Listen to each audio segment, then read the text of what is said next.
मैं हर्षवर्धन आपसे ये जानना चाहता हूं कि आइडियोलॉजी की पॉलिटिक्स एग्जिस्ट कर रही है, विचारधारा की राजनीति चल रही है, या तिलांजलि दे दिया गया उसको सब जगहों पर, अब सुविधा की राजनीति चल रही है?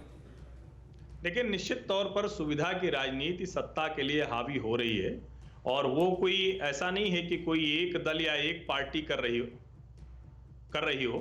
लेकिन जो सबसे महत्वपूर्ण है, जिसको मैं बार बार कह रहा हूं कि देखिए, ये तो देखना पड़ेगा ना कि भाजपा के कार्यकर्ता क्या सोच रहे होंगे कि भाई यहां तो कहते हैं कि परिवारवाद में किसी को टिकट नहीं देंगे, काट देते हैं दो लोगों का, नहीं, यहां एक ही परिवार के तीन तीन लोग, कैसे उनको टिकट मिल सकता है? ठीक है, मुझे लगता है कि ये भारतीय जनता पार्टी के लिए या किसी भी पार्टी के लिए जो इस तरह से दूसरे दल के लोगों को लेते हैं, लेकिन सर मेरे जहन में एक बात और आ रही है कि जब वेस्ट बंगाल में चुनाव हुए थे तो वहां टीएमसी को छोड़कर भारतीय जनता पार्टी में आने वाले लोगों की लाइन लगी हुई थी। मौसम वैज्ञानिक कई बार सही सही भांप नहीं पाते हैं क्या विनोद सर? देखिए, ऐसा है कि मौसम वैज्ञानिकों को भांपने देने की स्पेस देनी चाहिए।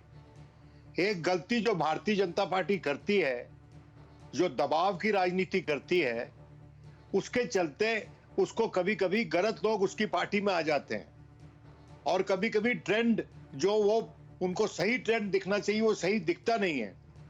ये सच्चाई है कि आज के दिन भारतीय जनता पार्टी से लोग उत्तेजित हैं। तो विनोद सर जो कह रहे हैं उसको और आसान शब्दों में मैं अगर रखूं, और एक आखिरी बात कह दूं आपको कि देखिए, अगर आप इतना प्रचार करने लगेंगे कि अपने प्रचार में ही आपकी आस्था बन जाएगी, तो फिर ऑब्जेक्टिव थिंकिंग तो नहीं रहेगी ना।